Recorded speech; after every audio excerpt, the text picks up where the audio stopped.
na na na.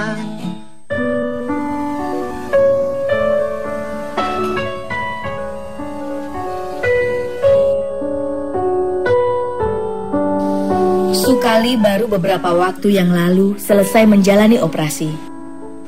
Lukanya memang sudah kering, tetapi nyeri itu masih sering kambuh, hilang dan timbul.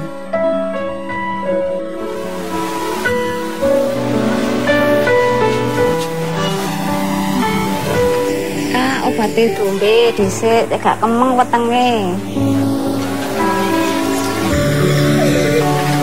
Sebagai istri, Rati tak tega melihat suaminya itu kerap memaksakan diri untuk bekerja. Obat warung ini menjadi pereda sakit sementara di saat obat dari dokter sedang habis. Ini ku wau nek nyambet gawe nemen-nemen nggih, sakit niku wau. Petengku lho koyo kemeng ngoten. Koyo kembung ngoten. Wis geleran dhisik gak usah nyambet gawe. Penginane niku lho, tempuh ngoten niku lho. Setahun yang lalu, sang suami mengalami kecelakaan saat bekerja hingga harus dioperasi sebanyak 2 kali. Ya sedih, menangis saya. Apa sih, kumang kok iso koyo ngono lho, kena apa sih, kumang ketane ya apa. Terus kancane gini ku wau sanjange. Iki mang lho yuk montore ya wis mandek kok iso mundur dhewe. Kaya supir gak enak supire. Tuku sego. Ujian hidup tak lepas di situ saja. Suaminya itu pun harus rela kehilangan pekerjaan. Penghasilan dari pekerjaan baru sang suami seringkali tak cukup untuk memenuhi kebutuhan hidup. Apalagi sang anak, Zida, akan menghadapi kelulusan SD.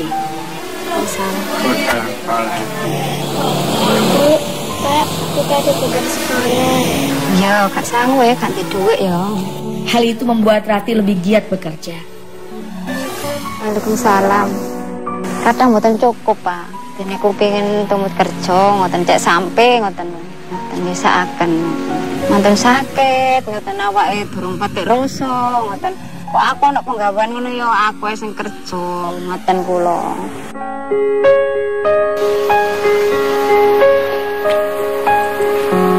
Perempuan berusia 50 tahun ini biasanya bekerja sebagai buruh tani.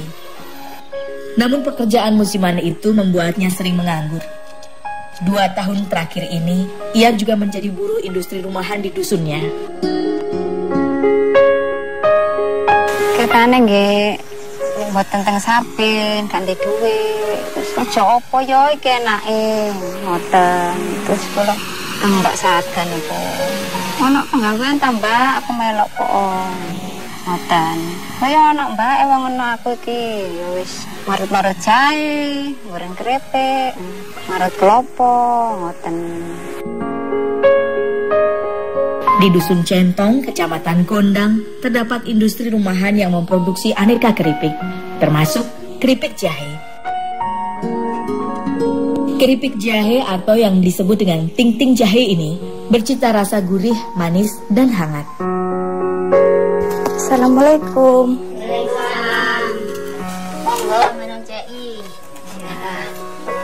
Bahan utama dari ting-ting jahe tentu saja adalah jahe. Untuk membuat ting-ting jahe digunakan jahe dengan jenis jahe emprit. Aromanya memang tidak setajam jahe merah.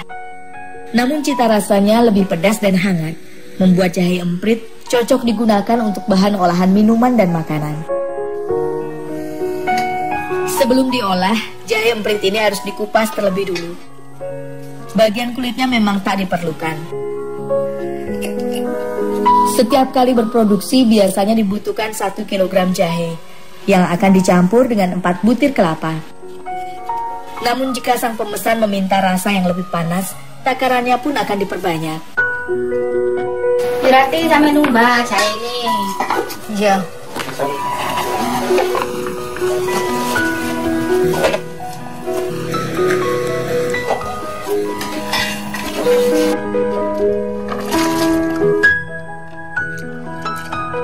Lantaran tumbuh di dalam tanah, jahe lekat dengan serpihan tanah. Karenanya jahe yang sudah dikupas ini harus dicuci hingga bersih. Tak boleh lagi ada sisa tanah yang melekat saat diolah menjadi ting-ting jahe nantinya.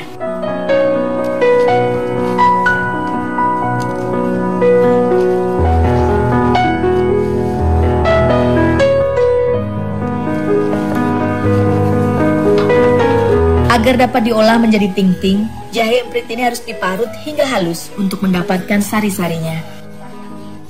Bentuknya yang kecil dan pipih membuat Rati harus berhati-hati dalam memarutnya. Belum lagi, panasnya jahe yang terus diparut terasa menyelimuti jari-jarinya. Ukurannya yang kecil memang menyulitkan proses penghalusan. Berbeda dengan jahe merah dan jahe gajah yang ukurannya lebih besar. Jahe emprit memang dirasa paling pas untuk membuat ting-ting jahe. Berbeda dengan jahe merah yang hanya akan membuat ting-ting jahe menjadi mudah gosong. Selain jahe, kelapa juga menjadi bahan utama dari ting-ting ini. Kelapa pun harus diparut hingga halus. Teknik memarutnya sama seperti memarut untuk santan. Dengan begitu bentuk parutannya lebih halus dan kecil-kecil.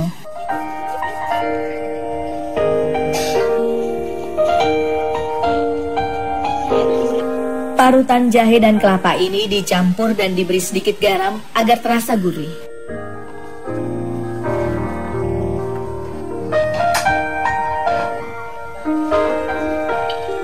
Kemudian campuran ini disangrai. Tak perlu ditambahkan minyak, karena kelapa akan mengeluarkan minyak selama proses disangrai berlangsung. Campuran jahe dan kelapa ini harus terus diaduk agar bagian bawahnya tidak bergerak karena gosong. Proses ini berlangsung selama 1 jam hingga benar-benar kering. Wijen menjadi ciri dari ting-ting jahe. Wijen ini pun ditambahkan ke dalam campuran jahe dan kelapa yang sudah disangrai.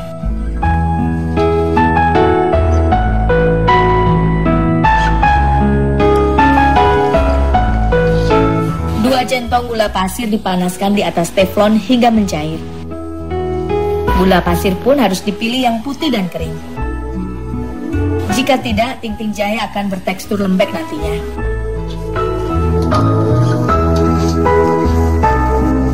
Setelah gula pasir mencair, hasil sangreannya pun dicampur ke dalamnya. Takarannya adalah 1 genggam untuk setiap larutan gula. Lantaran proses pencetakan harus berlangsung sangat cepat, pemasakan hanya dalam takaran yang sedikit. Proses pencetakannya pun tak sembarang orang bisa melakukannya. Adonan ting-ting tadi harus segera digiling hingga pipih dan tipis. Kemudian digunting sesuai ukuran yang dikira-kira saja. Semua harus berlangsung sangat cepat, termasuk proses pencetakan. Jika tidak, adonan akan cepat mengeras dan tak bisa dibentuk. Pipa dan selang kecil dengan panjang 3,5 cm ini menjadi alat sederhana untuk mencetak ting-ting. Ting-ting jahe dililitkan ke pipa dan selang sehingga berbentuk panjang dan melingkar. Adonan ini masih dalam keadaan panas saat dicetak dengan waktu yang sangat cepat.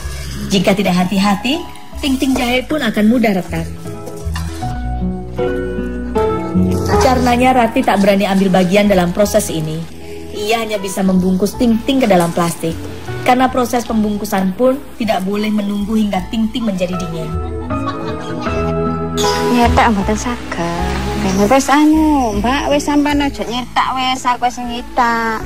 Kok nek gak cepetan garing kok remuk kabeh, Mbak. Ya wis aku sing iso ae, Mbak. Ngoten. Ting-ting jahe ini dikemas dalam beberapa ukuran plastik. Namun kebanyakan dikemas dalam plastik ukuran 1/4 kilogram dengan harga 1.500 per bungkus. 2 tahun melakoni pekerjaan ini, Rati hanya memperjuangkan uang 12 hingga 20 ribu rupiah per hari. Semua tergantung banyaknya pekerjaan yang ia lakukan.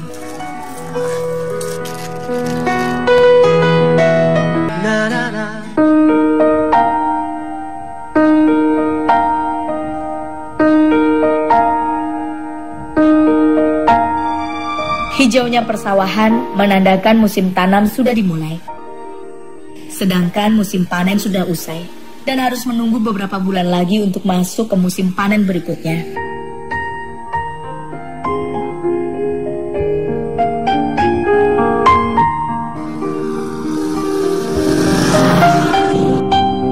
Di saat-saat seperti ini tak banyak orang yang menggilingkan padi. Hal ini membuat Sukali, suami Rati, merasakan sulitnya mendapatkan uang.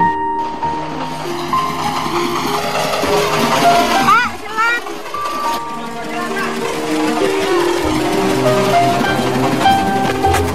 Kuat aja. Kuat ah. Aja. Sejak luka operasinya mulai pulih, Sukali berusaha bekerja sebagai buruh selap keliling, mencari orang yang butuh digiling padinya. Campuran yuk. Sejak kecelakaan menimpanya, fisik Sukali menjadi tidak sekuat dulu. Aktivitasnya terbatas dengan luka bekas operasi yang masih sering terasa. Kecelakaan itu terjadi setahun yang lalu. Saat itu ia masih bekerja sebagai kuli gali tanah bahan baku genteng. Itu kecelakaan wonten Kandugi ya. Teng lokasi mentraken niku. Wonten niku mandhap birikan medal. Pados ada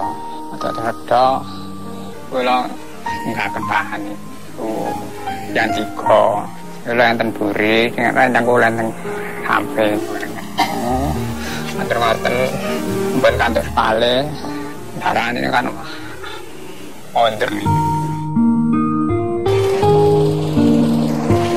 Sukali yang saat itu terjepit truk engkel hanya tergeletak begitu saja, tak sanggup berjalan dengan kakinya sendiri.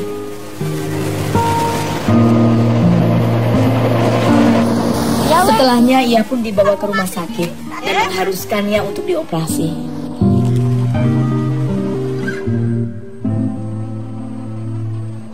Sukali harus menjalani 2 kali operasi secara bertahap. Beruntung, ada Jamkesmas yang membuatnya tak pusing mencari biaya operasi. Hanya saja selama sebulan ia tak bisa berjalan. Juragan lamanya pun memintanya untuk berhenti bekerja. Ini kecelakaan ini wedi terus kan kantor kalau ini kan operasi pinggalis nggak tahu nih bukan kantor.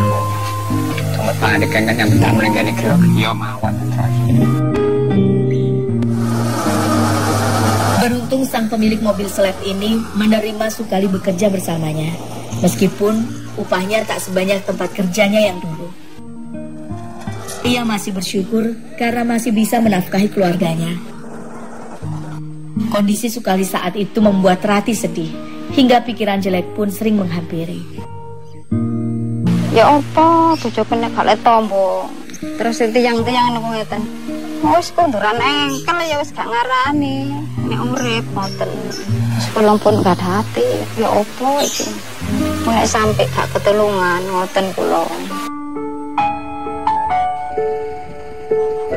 Kondisinya memang tak pulih 100% seperti dulu. Hanya saja ia mencoba untuk tidak berputus asa. Namun di saat sepi seperti ini, pekerjaannya pun hanya sampai setengah hari saja. Cak, jane waktune sepi, papane koyo ngene iki, ayo mulai Ya saya nggak apa-apa meneh maneh.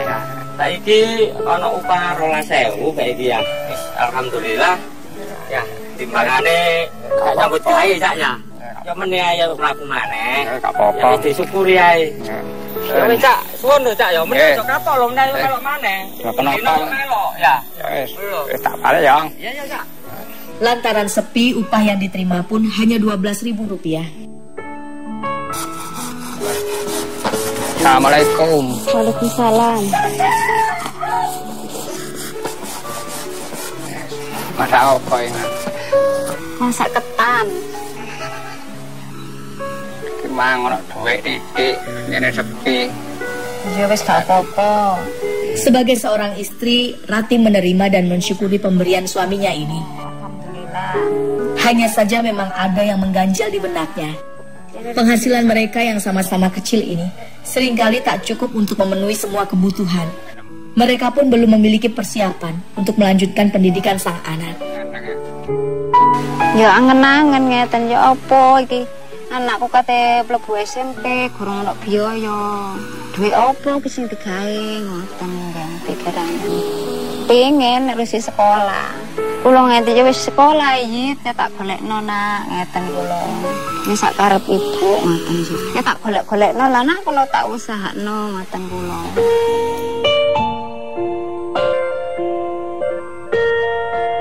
Selain kelangsungan pendidikan Zida, kondisi rumah pun menjadi beban pikiran Rati.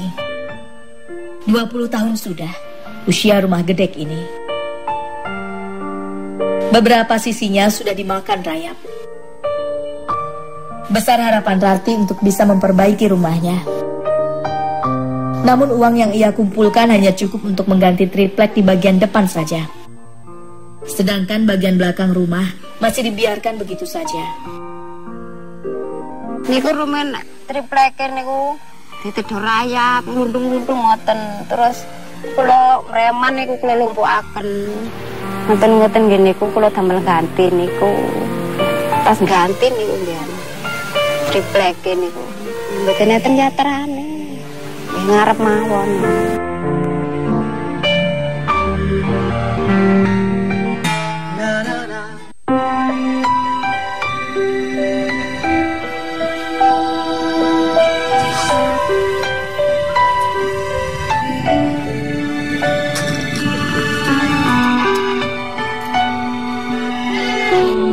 4 tahun belakangan, keluarga Rati dipercaya untuk merawat sapi milik ketua RT di dusunnya ini.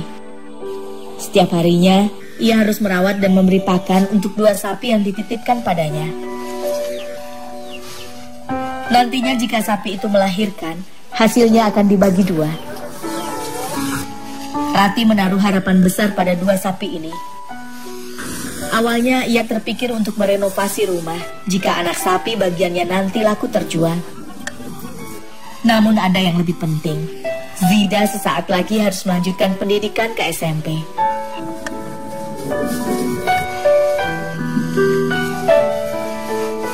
Sayang, 2 sapi ini tak kunjung beranak.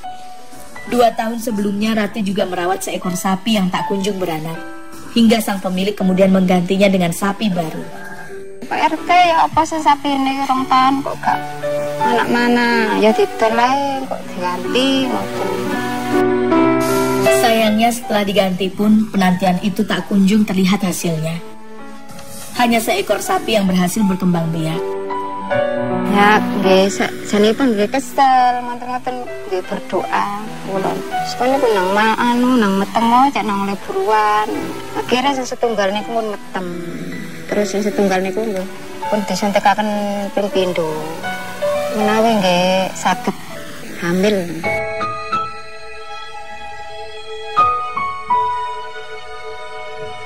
Rindu dengan si sulung bukan hanya milik Rati.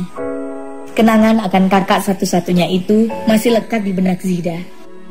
Tak ada lagi kakak yang menjaga dan menemaninya bercanda gurau. Saya suka ditemani. Kalau lagi belajar. Tapi sekolah sudah tidak ada.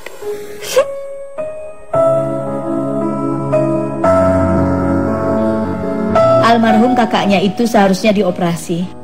Namun sang kakak menolak hingga bengkak di kakinya semakin parah dan tak tertangani dengan baik.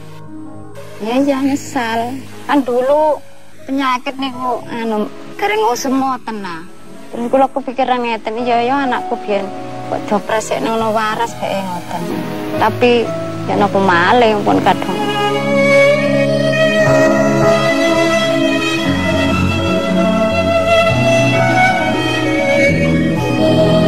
Apa kok nangis? Kangen Mbak Caca. Rati sebisa mungkin mencoba ikhlas kehilangan seorang anak yang disayangi. Namun ia tahu, berat bagi anak bungsunya ini untuk menahan rasa sedih. Larene niku Bu. Anak yang sepen niku Jawa. Terus nek kantuk kaya niku kula disukani. Kekepan Bu, aku ngangat didik ngoten. A'udzubillahi minasyaitonirrajim. Bismillahirrahmanirrahim. Yasin wal Qur'anil hakim innaka laminal mursalin. Hanya doa yang bisa dipanjatkan untuk seseorang yang tak lagi berada di sisi. Memanjatkan doa, berharap menjadi penerang, serta penyampai sayang dan rindu untuk almarhum Sugeng. Supaya diterima sama Allah, dimasukkan ke surga. Dan di sana itu melihat dua orang tua bisa mendoakan, dan di sana mendoakan ibu hamba biar saya